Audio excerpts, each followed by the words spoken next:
Je suis avec Philippe d'AsiaJet et, et le webinaire d'aujourd'hui, c'est l'immersion dans l'art de vivre thaïlandais. Donc, je suis Rémi de Together et je serai votre assistante technique tout au long de ce webinaire. Donc, si vous m'entendez bien, si vous avez des problèmes de son, de visuel, si vous n'arrivez pas à nous voir ou à voir le webinaire, n'hésitez pas à écrire sur le chat et je vous y répondrai le plus rapidement possible. Donc, est-ce que tout le monde m'entend et tout le monde me voit? Répondez via le chat, comme pour que je sache que vous m'entendez bien et que vous me voyez bien. Super, nickel. Bon, alors c'est super. Ce webinaire va se dérouler en deux parties. La première partie, ça sera la présentation, et la deuxième partie, ça sera la partie questions-réponses. Donc pour ça, euh, pour poser des questions, vous avez au-dessus de la barre de chat un point d'interrogation. Vous cliquez dessus, vous écrivez votre question et après, Philippe reviendra pour répondre aux questions dans un second temps. Donc, pour moi, j'ai tout dit. Je souhaite bon webinaire à Philippe et je te laisse la main. D'accord, merci Rémi. Bonjour à toutes et bonjour à tous. C'est difficile de parler devant une caméra sans vous voir, mais on va faire du mieux possible. C'est pas ma première, mais c'est toujours un petit peu stressant. Donc je me présente, Philippe Penacos. Je suis donc le directeur des ventes du réceptif AsiaJet, donc présent en Asie du Sud-Est, avec notre siège basé à Bangkok. On couvre 5 pays, donc bien sûr principalement la Thaïlande, notre plus gros marché, le Vietnam, la Birmanie, le Cambodge et Laos. Donc aujourd'hui, j'ai vraiment insisté pour pouvoir faire ce webinaire parce que je veux parler de la Thaïlande autrement. On connaît la Thaïlande comme un grand pays touristique, hein, sûrement le pays le plus touristique de la région, l'un des plus grands pays touristiques au monde aussi aujourd'hui. Hein. Je crois qu'on est dans les cinq premiers en termes de nombre de touristes en arrivée. On arrive cette année à environ 40 millions de touristes, impressionnant. Moi, je suis ici depuis plus de 25 ans, d'abord dans le tourisme, ensuite dans le journalisme pendant très longtemps, et me revoilà aujourd'hui dans le tourisme. Donc, je suis très content de pouvoir vous parler un petit peu de cette Thaïlande en immersion. Ce qu'on essaye de faire un petit peu aussi maintenant avec nos circuits FIT notamment, c'est de pouvoir donner une expérience aux voyageurs qui correspond aussi, comme vous le savez sûrement, et les demandes qu'on reçoit l'indiquent, à voir un pays un petit peu autrement et surtout un peu en parallèle, si ce n'est différemment que les grands tours, notamment de groupes ou de lieux très fréquentés au niveau du tourisme. Alors, il y a ce paradoxe aujourd'hui qui est toujours difficile à résoudre dans tous les grands pays touristiques. La France en est sûrement un exemple. C'est comment répondre au désir des clients de ne pas se mélanger avec 2 millions de Chinois, notamment ici à Bangkok, mais en même temps de ne pas louper les incontournables. On vient dans un pays nouveau, en général, c'est pour voir d'abord ce qu'on a entendu et ce qu'on veut absolument voir. Ici, c'est notamment à Bangkok le Grand Palais, mais c'est aussi les canaux, hein, qu'on appelle les Klong ici, c'est Chiang Mai, c'est Chiang Rai, le Triangle d'Or, etc. Donc bien sûr, ça peut être un petit peu suranné pour nous, en tout cas, de toujours vendre ces produits, ces destinations, parce qu'on sait, nous, qu'il y a beaucoup de groupes, beaucoup de touristes qui se rendent dans ces lieux. Et on a réfléchi et on réfléchit continuellement avec notre équipe de production, notre département de production, pour savoir comment on peut approcher ces sites. Donc, j'insiste bien, de ne pas les fuir, mais de les approcher différemment. Donc, c'est un petit peu le cadre de mon intervention. Je voudrais juste vous rappeler sur cette carte que la Thaïlande, c'est un grand pays, hein, c'est aussi grand que la France, aussi peuplé que la France. Vous avez par contre une distance qui est beaucoup plus longue hein, du sud ici, là où je suis, à Thiai par exemple, jusqu'à Chiang Rai, c'est à peu près 2000 kilomètres. Donc c'est très grand. Il y a des déplacements bien sûr en avion quasi obligatoires et aussi des différents déplacements, notamment dans les villes comme Bangkok où il y a différents transports locaux qui sont toujours une façon différente de voyager par rapport aux vannes, enfin en tout cas aux minibus classiques qu'on utilise. Donc c'est un petit peu pour ça que c'est un enchaînement parce que je voudrais commencer justement par Bangkok. Bangkok aujourd'hui, on propose très peu, en tout cas on essaye d'éviter de proposer le Palais Royal, le Grand Palais. C'est un incontournable certes, mais c'est quasi maintenant impossible d'envoyer des particuliers là-bas parce qu'il y a vraiment beaucoup trop de monde, c'est assez angoissant, il y a énormément de Chinois aussi, je n'ai rien contre les Chinois, excusez-moi, mais c'est surtout un tourisme de masse qui est nouveau et qui n'a pas les mêmes habitudes qu'on pourrait avoir en termes de respect, en termes de foule, de priorité, etc. Donc on essaye toujours d'éviter mais de l'approcher différemment. Alors aujourd'hui, même si en France il y a une réglementation de plus en plus stricte, aujourd'hui on propose et on est l'un des premiers, si ce n'est le seul, à proposer le vieux Bangkok où se trouve le Palais Royal, le vieux Bangkok en trottinette électrique. Ça fait à peu près un an qu'on propose ces petites excursions d'1 heure et demie à 3 heures. C'est très très bien reçu pour le moment par les voyageurs qui ont fait l'expérience. Pourquoi? Parce que vous pouvez voir un Bangkok vraiment différemment, notamment un vieux Bangkok où vous avez encore ces petites ruelles qui passent le long des canaux, où il y a des communautés. Et c'est quasi impossible de le faire à pied parce que déjà, un, c'est trop chaud et puis deux, c'est trop long à faire. Mais la trottinette électrique, justement, avec un guide français et puis toute la sécurité, enfin, un guide francophone et toute la sécurité qui va avec, ça vous permet en même temps de découvrir les communautés qu'il y a dans le vieux Bangkok, de les approcher, de s'arrêter dans un petit café au bord d'un canal pour boire un rafraîchissement, de découvrir un temple que personne ne visite. Voilà, c'est vraiment une somme d'expériences qui plaît beaucoup, c'est très facile. On amène des adolescents, enfin des jeunes enfants, on va dire au-dessus de 12 ans, 10 ans, 12 ans, hein, il n'y a aucun souci. On leur fait essayer la trottinette avant pour voir s'ils sont à l'aise. Sinon, on a des modèles de trottinette électrique où il y a justement une place assise et l'enfant, on va dire au-dessus de 8 ans, entre 8 et 12 ans, peut se placer devant le papa et c'est très simple à conduire. Comme on ne conduit pas sur les routes, on peut encore conduire sur des trottoirs ici, peut-être pas pour longtemps, mais en tout cas le temps que ça vienne, on n'y est pas encore. C'est original et puis les Bangkokois ne sont pas habitués à ça, donc sont assez ouverts, assez souriants comme ils ont l'habitude de l'être. Donc ça fait partie justement de ce mode du Bangkok autrement qu'on fait souvent je vais vous montrer pardon une photo de trottinette. Alors je sais pas où aller, excusez-moi, mais je vais d'abord la faire défiler. Voilà, allez ici. Vous voyez, c'est ce genre de trottinettes Segway qui sont des trottinettes tout à fait honorables. Et donc il y a d'autres bien sûr moyens de transport. Hein. Bangkok est connu justement notamment pour ses bateaux taxis. Donc on a nous monté un module de découverte de Bangkok via les transports en commun. Donc c'est dans une même journée ou une demi-journée, c'est d'emprunter le métro puisque aujourd'hui bon il y a un métro à Bangkok, il y en a même deux, un souterrain et un métro aérien.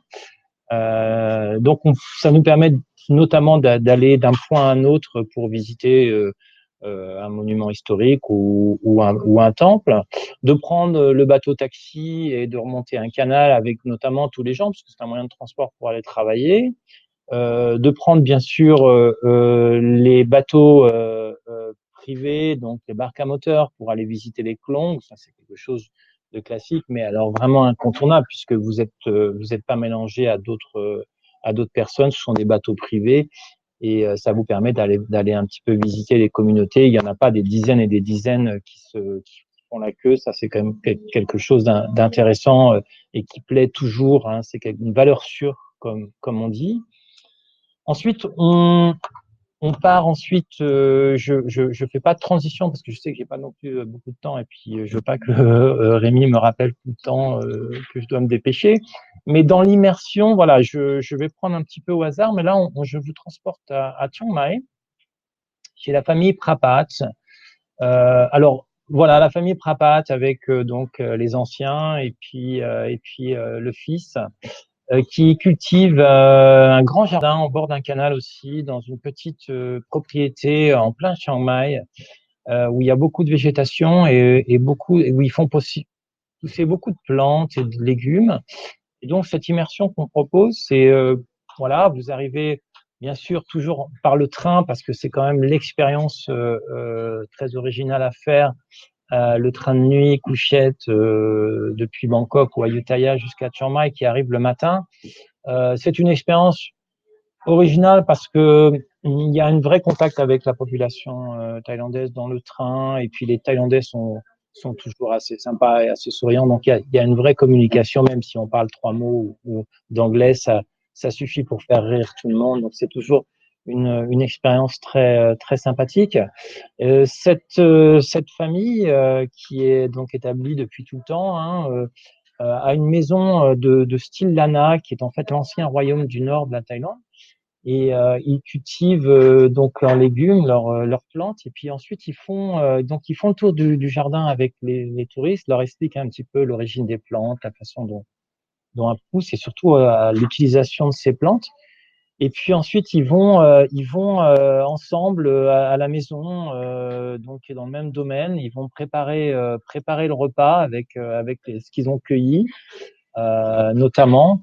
Et voilà, avec toute la famille qui est là et puis qui vont leur expliquer un petit peu ce que c'est les saveurs de la cuisine thaïlandaise, qui est une cuisine, comme on sait, très riche et qui plaît énormément, qui est soit épicée, soit pas épicée, soit peu épicée au goût des gens et qui permettent donc justement de tester, de cuisiner un petit peu. Bon, c'est pas non plus un repas très élaboré, mais voilà. Ensuite, il y a un repas qui est pris là-bas sur place, dans la maison, dans un cadre vraiment très exotique, très sympa, et puis des maisons ouvertes.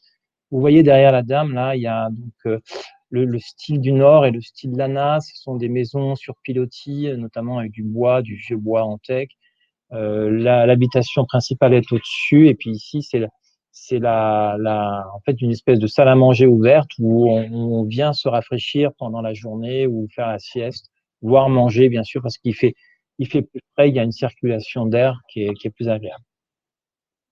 Donc voilà pour cette expérience. Donc je voudrais quand même enchaîner parce que Chiang Mai est quand même la région des éléphants.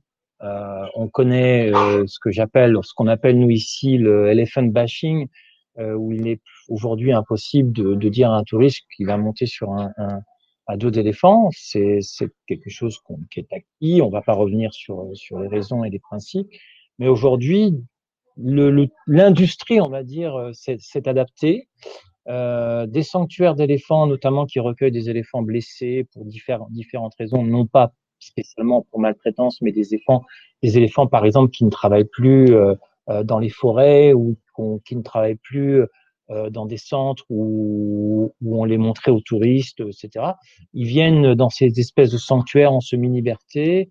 Et puis, donc, il y a une approche vraiment ludique avec les gens, les enfants notamment adorent ça, de pouvoir approcher les éléphants de près, de les voir se baigner, de les voir dans un environnement plus naturel et dans une fonction, on va dire, plus naturelle de l'éléphant d'Asie, même si un éléphant, comme les chevaux en Europe ou aux États-Unis, ont toujours été montés depuis que les éléphants ont été domptés par les hommes. Et ça, c'est un autre débat, c'est peut-être mon côté journaliste qui.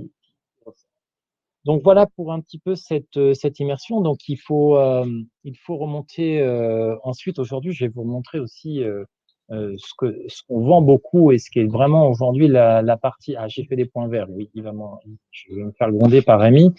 J'ai fait des points verts qui servent à rien. Et j'enchaîne sur, voilà, je ne sais pas si vous savez où c'est.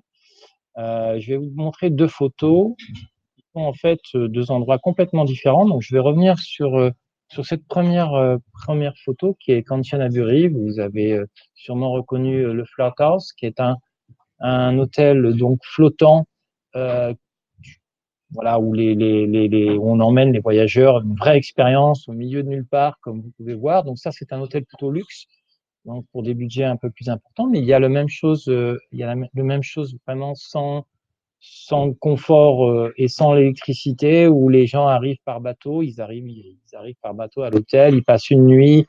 Il y a donc un dîner aux bougies. C'est vraiment quelque chose où on a des super retours en termes d'expérience justement dans la nature. Il y a un village au-dessus, il y a des villages de tribus minoritaires. Vous pouvez aussi faire une balade en radeau, etc. Donc c'est vraiment un super produit dans la région de Kanchanaburi, qui est une région qui est à 3 heures de Bangkok. Et c'est une région justement qui est aujourd'hui vraiment celle qu'on vend le plus dans notre circuit Thaïlande pour éviter le fameux circuit classique qui remonte de Ayutthaya à Sukhothai en passant par Lampang, Chiang Mai et le Triangle d'Or. Pourquoi? Parce que les gens voyagent moins longtemps déjà et donc ils ont envie de faire de la plage, du balnéaire. C'est souvent contraignant de faire des longues distances comme ça pour aller dans le nord pour passer 3-4 jours. Le nord mérite plus que 3 nuits entre Chiang Mai et Chiang Rai. Donc, on a des boucles comme ça de 5-6 nuits où c'est une vraie immersion dans la nature, dans la population thaïlandaise. Parce qu'avant d'arriver à Kanchanaburi et donc de pouvoir faire cette expérience, il y a les éléphants également, les sanctuaires d'éléphants à Kanchanaburi. Il y a aussi des chutes d'eau magnifiques, les chutes d'eau d'Erawan. Donc tout ça, on le met en package d'un jour sur l'autre. Et surtout, c'est qu'on s'arrête avant. On a aussi un classique, c'est le marché flottant de Dalam Sadwak, qui est donc à 1 heure et demie de Bangkok, qu'on fait habituellement sur la route de Kanchanaburi. Et on est parti avec nos équipes, nos équipes FIT, pour un petit peu redéfinir un peu comment on peut approcher le marché flottant de Dalam Sadwak, qui est à peu près la même chose que le Grand Palais, c'est-à-dire c'est un embouteillage de bateaux sur le canal où des Thaïlandais font semblant de vendre des fruits et des légumes. Voilà. Donc, il n'y a plus rien d'authentique. Donc, on essaye de se dire, mais est-ce qu'il faut vraiment le vendre ou pas? Et bon, quand on nous le demande, on nous l'impose, entre guillemets, on a un produit qui nous permet d'arriver sur le marché par bateau. C'est une petite heure de balade à travers des canaux diverses qui nous permet d'un peu de montrer un petit peu la vraie vie au bord des canaux en dehors de Bangkok, parce que ça existe bien sûr en dehors de Bangkok, hein, dans tout le golfe. Et c'est vraiment sympa. Et puis on arrive ensuite au marché. Mais on a une autre alternative aujourd'hui qu'on a développée, c'est de ne pas aller à ce marché, mais d'envoyer les gens sur un petit marché local de poissons qui n'est pas qui est à quelques kilomètres, de pouvoir visiter ce marché de poissons, de traverser une rivière avec la population, d'arriver dans un autre village en face, de visiter un petit musée communautaire qui raconte la vie du village, très sympa, ça prend quelques minutes. On se balade en tricycle, hein, donc c'est plutôt aussi une expérience de transport intéressante. Et on arrive à une petite station, toute petite station de train, qui est en fait l'un des terminus du train qui part sur le fameux marché du train qu'on appelle ici Train Market à Mae Klong. Et au lieu d'arriver et donc de faire comme tout le monde, de voir tous ces touristes attendre le train qui traverse le marché, eh ben les gens donc déjà passent à travers des paysages très sympas, des marais salants, voient des animaux, des échassiers, etc. Dans un petit train très rupestre avec des vitres ouvertes et tout. C'est une vraie expérience, une vraie immersion que avec des locaux, hein, puisque ils y vont pour aller en ville, travailler. Et on arrive donc au marché du train. Donc les touristes vous regardent, vous les touristes, c'est plutôt drôle. Et vous descendez au terminus après avoir traversé le marché, vous visitez le marché, puis ensuite vous reprenez votre minivan et vous partez sur un bord de rivière pour pouvoir manger des spécialités de poisson qui sont la spécialité locale avant de rejoindre Kanchanaburi, de prendre le petit train Tortilla et de rejoindre l'hôtel par bateau. Donc c'est vraiment une super journée, super expérience. Donc c'est un petit peu comme ça qu'on a monté nos modules qui peuvent ensuite se décliner. Par exemple, au lieu d'aller à Kanchanaburi directement, on peut passer à Ampawa. On s'arrêtait à Ampawa. Ampawa, c'est pas assez connu. C'est connu pour son marché du week-end, mais qui est ouvert justement que le week-end, le marché du soir. Très sympa d'ailleurs, quand on y est le week-end, on les emmène bien sûr le soir se balader dans le marché et manger sur place. Mais sinon, on a découvert un petit bijou, un petit hôtel, un éco resort au bord d'un des canaux d'Ampawa et qui propose lui des activités très ludiques pour un peu tout le monde, pour les enfants et autres, comme construire des ombrelles, comme aller se balader pour voir les lucioles le soir en prenant un bateau directement de l'hôtel, de manger sur place parce qu'ils ont une très bonne restauration. Donc c'est vraiment voilà, avant de rejoindre Kanchanaburi le lendemain euh, ou de retourner à Bangkok et là on les fait s'arrêter dans une ferme où il y a des activités de piquage du riz, etc., des activités vraiment pour voir la vie des paysans. Donc voilà, il y a beaucoup de choses qui se construisent autour de ça, mais qui restent à, on va dire, 2-3 heures de Bangkok et qui peuvent se faire en 4-5 nuits parce qu'on peut les faire rejoindre Ayutthaya pour visiter les temples en tuk-tuk. On peut aussi les faire dormir à Ayutthaya ou qui reprennent le train pour repartir sur Chiang Mai. Donc tout ça, c'est vraiment quelque chose d'assez dynamique et qui plaît beaucoup à nos touristes actuellement, que ce soit des familles.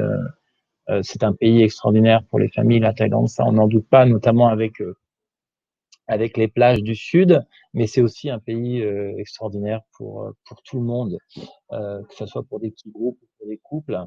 On s'en lasse pas, on se lasse pas non plus du climat, hein, bien sûr, avec une bonne période entre décembre et février, mais faut pas oublier que la saison des pluies qui dure quelques mois, c'est de la mousson, c'est de la pluie de mousson, il pleut, il y a des orages le soir, il y a des orages la nuit ou le matin, mais il fait toujours chaud et beau la journée. Et je pense qu'il faut avoir moins de crainte d'envoyer des touristes hors période, notamment je pense au mois d'avril. Le mois d'avril, la période des vacances scolaires, par exemple en France, où vous tombez en plein sans crâne, le nouvel an thaïlandais, le nouvel an bouddhiste, il y a une grande fête de l'eau mondialement connue où tout le monde s'arrose pendant 3 jours et c'est vraiment très bon enfant et bah, les familles et puis les enfants adorent ça, même les grandes personnes qui n'ont pas fait des batailles d'eau avec des pistolets en plastique ici en Thaïlande, ça serait difficile à trouver. Voilà. Alors je voulais finir, je sais plus combien de temps j'ai pris, mais je pense être assez bavard en espérant que ça vous intéresse. Voilà, ça c'est aussi, vous voyez, par exemple, on a développé un programme parallèle au programme classique qui remonte justement sur Ayutthaya et aussi Sukhothai. Alors Sukhothai, on arrive à Sukhothai, vous visitez par exemple Sukhothai à vélo, mais non pas seulement le site archéologique, mais aussi des petites communautés qui sont dans Sukhothai où vous allez tomber sur un éleveur de coqs qui va vous montrer un petit peu comment ils prennent soin, ils entraînent leurs coqs. Donc c'est des petites choses comme ça. Vous allez aussi voir une personne qui cultive des champignons, une champignonnière, voilà, petites choses comme ça. Et puis bien sûr des dégustations. Donc c'est un programme, ce qu'on appelle le programme Cinérama. C'est des dégustations tout au long du trajet jusque dans le nord, où on va s'arrêter justement comme un petit marché comme ça, centenaire, comme à Samchuk, qui est un marché qui est à Suphanburi, qui, au lieu de passer par la boucle classique Phitsanulok, on évite maintenant Phitsanulok et on les fait passer par Suphanburi avant de remonter vers Lampang. Et c'est vraiment des petites dégustations voilà, de spécialités culinaires de la région. À chaque fois qu'on s'arrête, le guide va acheter trois petites choses et puis voilà, c'est toujours une très bonne expérience d'expliquer un petit peu ce que c'est, comment c'est fait, etc. Donc ça, c'est aussi quelque chose qu'on propose de plus en plus pour les individuels, bien sûr, pour ce qui est remonté FIT, mais on le fait également en regroupé, en gire, pour ce programme Cinérama qui va jusqu'à la maison de Monsieur Prapat que je vous ai montré tout à l'heure à Chiang Mai, ou aussi on s'arrête par exemple en rentrant de Doi Suthep, on s'arrête dans un marché, au marché de l'université de Chiang Mai, un arrêt impromptu, on se mélange un petit peu avec les étudiants après les cours et on visite le marché. C'est un marché un petit peu où il y a de tout, des habits, de la nourriture, et puis on s'arrête et on mange au milieu des étudiants avant le soir, le dîner qui coûte vraiment que quelques euros, et puis on rentre à l'hôtel. C'est aussi sympa que faire le vieux marché de nuit de Chiang Mai. Voilà. Je termine par le sud parce que je voulais vous parler de cette expérience. Alors, je trouve qu'on la vend pas assez. Vous voyez, c'est sur la carte là, même si c'est pas très bien défini. Donc, vous avez Phuket, toute la fameuse baie de Phang Nga, Krabi, et sur Atani. Et puis ici, vous avez Khao Sok. Khao Sok, qui est en fait, qui est une formation. Vous voyez, en fait, c'est un barrage, le lac qui a formé un grand lac, le lac Chao Phraya, et qui donc a englouti une grande partie, puisque ce sont des récifs, des pins de sucre qui sont recouverts de jungle. On ne voit plus que les crêtes, et tout le lac, tout le barrage, bien sûr, a englouti tout ça depuis très longtemps.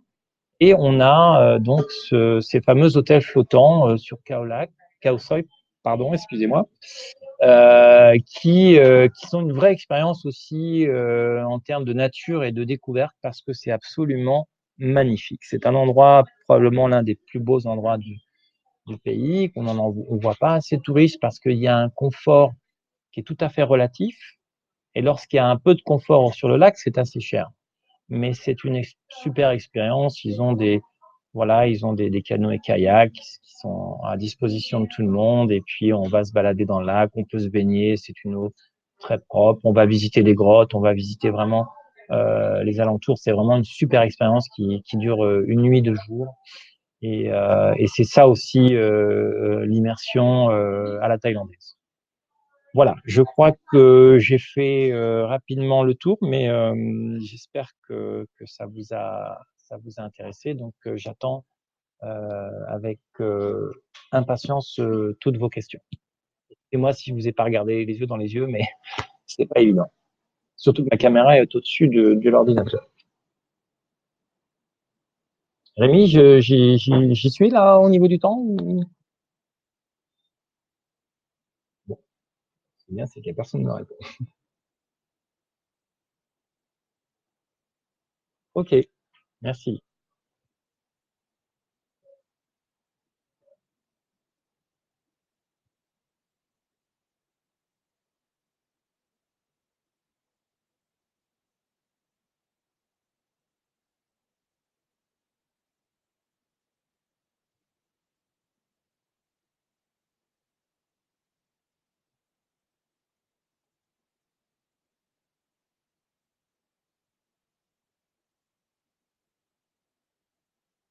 Alors, à partir de combien de personnes c'est possible?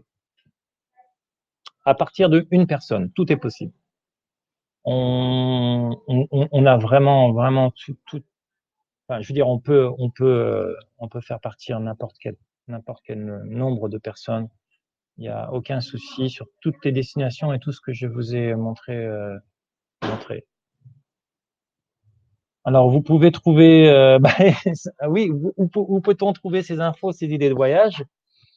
Alors, vous pouvez bien sûr vous connecter sur le site de AsiaJet, asiajet.net, mais bien sûr également nous solliciter. Nous avons la production, nous avons des programmes.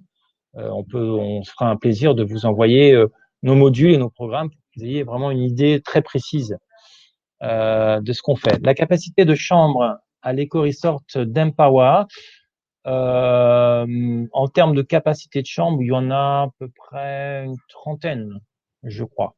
Hein, on faudrait vérifier, je n'ai pas le nombre exact, mais ça doit être une trentaine.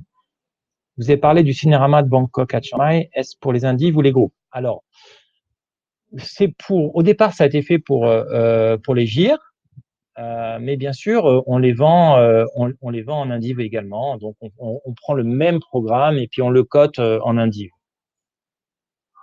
Vous avez parlé du Cinérama de Bangkok à Chiang Mai pour les indiv ou les groupes. Ça, c'est bon, j'ai répondu. La durée idéale du circuit. Alors, je réponds un petit peu au hasard, hein, parce que si vous avez des gens à faire venir en Thaïlande, je pense que les faire venir entre 10 et 14 nuits, c'est bien. Moins de 10 nuits, ça va pas le faire. Enfin, ça va pas le faire. Ou alors ils vont faire du balnéaire et puis voilà, ils restent une nuit ou deux à Bangkok et puis ensuite ils partent dans une île ou sur la côte. Ou alors ils font un circuit sans balnéaire. Moins de 10 nuits, c'est un peu comme ça qu'on le voit. Si on fait du 10, 12 nuits, 14 nuits, on peut faire un circuit. On va dire en général, on fait 7 nuits, 8 nuits, et ensuite extension balnéaire sur 3, 4 nuits, 5 nuits, ça dépend de l'envie des gens.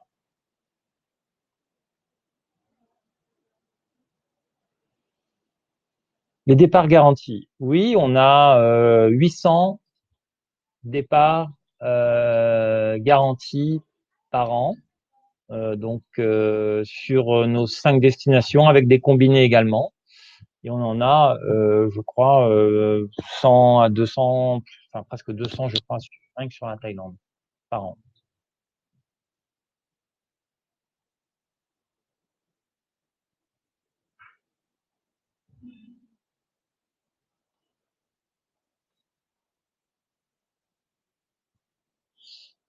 Combien de packs? C'est minimum. Alors minimum, nos départs garantis sont, pardon, minimum 2 packs, jusqu'à 32 maximum, et certains GIR vont jusqu'à 18 maximum. Mais le minimum, c'est garanti 2 packs. Alors ça va de 18 à 32 suivant les GIR. Le maximum de packs dans un groupe, hein, pardon.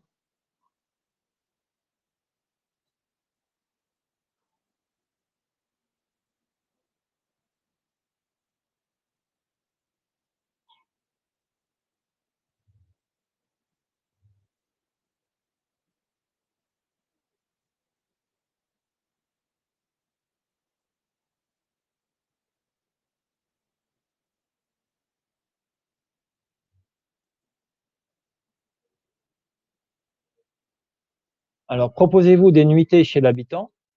Oui, notamment dans le Nord. On a des programmes, bien sûr, avec des nuitées parmi des minorités. Donc, on a plusieurs modules comme ça sur une nuit ou 2 nuits, voire avec des randonnées, sans des randonnées, avec des activités dans les villages, etc. Donc, c'est plutôt intéressant. Il y a pas mal de possibilités là-dessus, oui.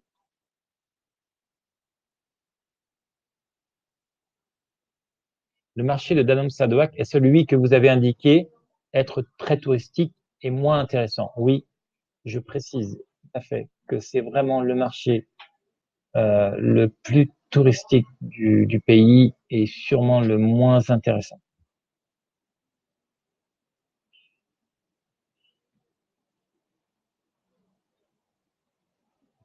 C'est un peu surfait, voire même beaucoup.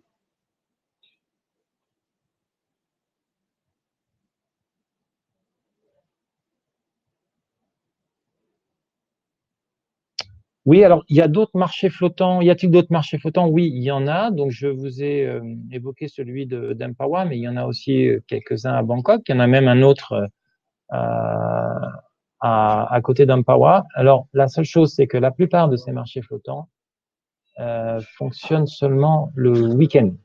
Donc il faut que le programme qui soit élaboré ait la chance de pouvoir tomber sur un week-end si vous êtes à Bangkok ou si vous êtes à Empawa. Donc ça arrive pas tout le temps. Et c'est pour ça qu'on propose des alternatives au marché flottant, ou alors, comme je vous ai dit, c'est Danone Sadwak, mais d'une façon un peu plus, d'une façon différente, c'est-à-dire en arrivée par bateau. Voilà. Ok, est-il possible de le faire en arrivant en barque? Oui, oui, c'est ce que je viens de vous dire. Donc, c'est tout à fait possible et surtout avec une très belle balade qui dure presque 1h15, je crois. Donc, c'est vraiment une vraie expérience et je pense que c'est vraiment, nous, la seule et unique façon de faire le marché d'Adam Sadouak aujourd'hui. En tout cas, on ne propose que cette façon en individuel, hein, pas en groupe.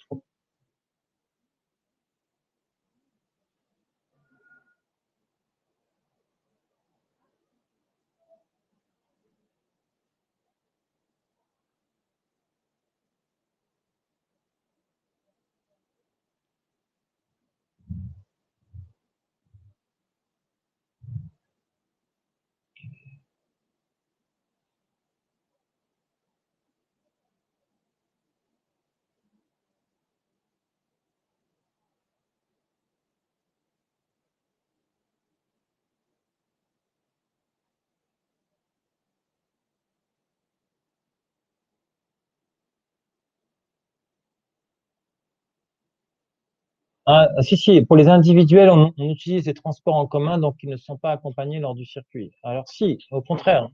Donc on les laisse pas partir tout seuls en transport en commun. Ils sont, de toute façon, ils sont accompagnés par leur guide francophone. On ne vend pas d'autotour en Thaïlande. Donc, ils ont obligatoirement un guide. Et puis, le chauffeur avec le minivan, de toute façon, va les récupérer à un certain moment ou à un certain point pour les ramener ou les transférer sur un autre point. C'est-à-dire que c'est du transport en commun, mais au moment où on a besoin de les renvoyer à l'hôtel, par exemple, ou de les ramener à l'hôtel, on va les récupérer avec le minivan qui est de toute façon à disposition des clients si ça se passe comme ça.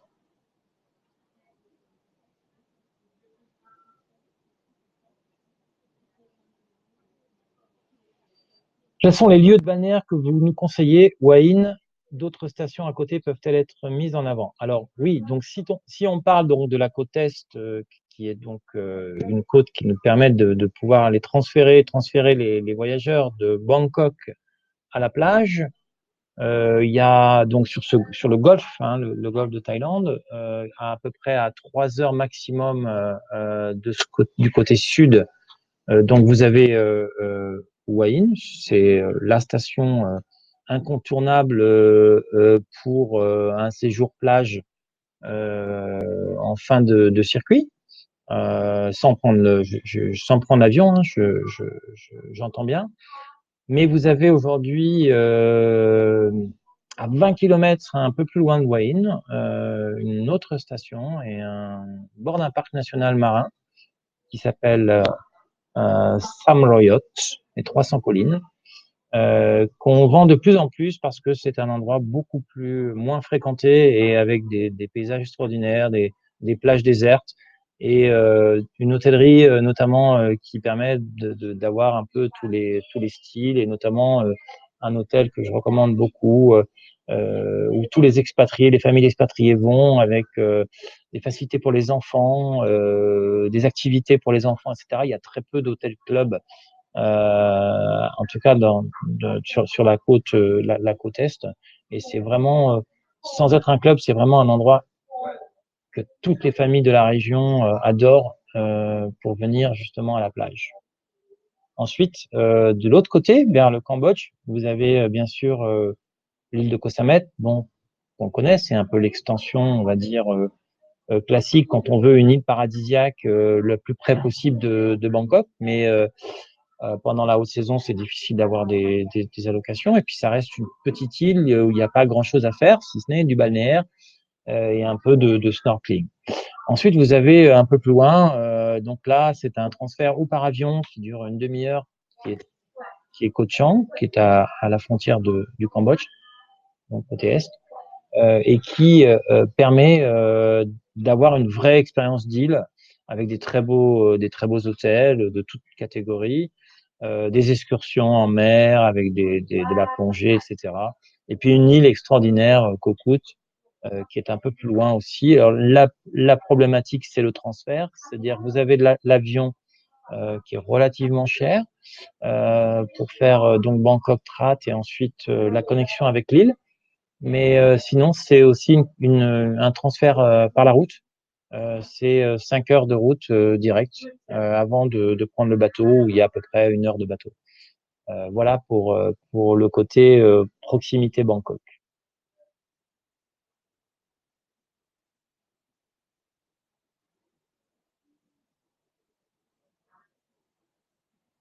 Train de bambou, non, vous savez, le Cambodge, c'est pas la Thaïlande en termes de nombre de visiteurs. Vous pouvez imaginer la différence, c'est un petit peu entre le Luxembourg et la France.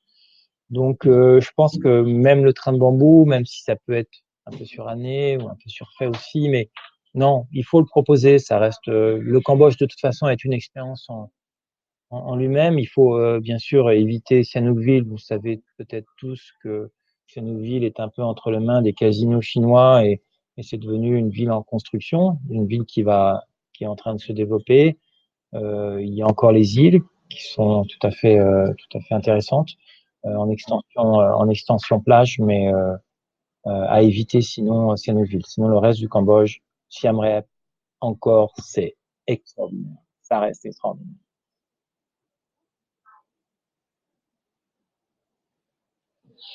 Ah, bonne question, c'est une très bonne question. Si on le propose, mais on nous le demande pas. C'est difficile de mettre en avant une région où on est très peu sollicité parce que c'est une région qui est très peu connue. Et surtout, c'est une région qui est très plate, avec une région agricole, avec des plaines de rizières, des intérêts touristiques qui sont quand même relativement moindres par rapport aux longues distances à faire. Donc, oui, l'Est, mais dans un deuxième temps, on va dire, pour des repeaters qui ont envie de connaître la campagne thaïlandaise, où ils ont un peu de temps aussi, parce que je vous dis, c'est assez long et donc c'est relativement cher parce que les transferts sont importants et c'est vrai que c'est un peu le parent pauvre hein, de la Thaïlande, mais voilà, on a très peu de demandes de ce côté-là, de ce qu'on appelle le nord-est, en fait, voilà. La région Isan.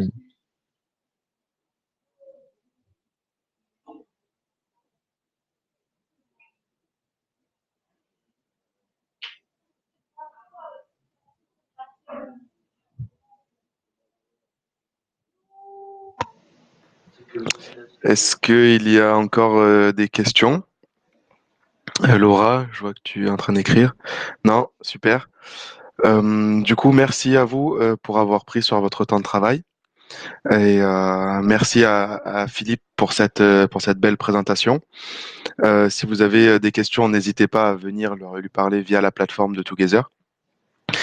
Et encore une fois, je vous remercie et je remercie Philippe pour ce webinaire. Bah, merci d'être venu, merci de m'avoir écouté et j'espère que qu'on essaiera de pouvoir euh, ou répondre à vos questions ou répondre à vos demandes. On a une équipe ici d'une dizaine de conseillers qui sont français ou franco-thaï, franco-vietnamiens, vietnamiens, etc. Donc on a vraiment euh, beaucoup de savoir-faire ici dans cette région, 26 ans d'expérience. Donc je pense que voilà, que vous pouvez nous faire confiance. Super, merci beaucoup et je vous souhaite une très très bonne journée à tout le monde. Au Merci, au revoir. revoir.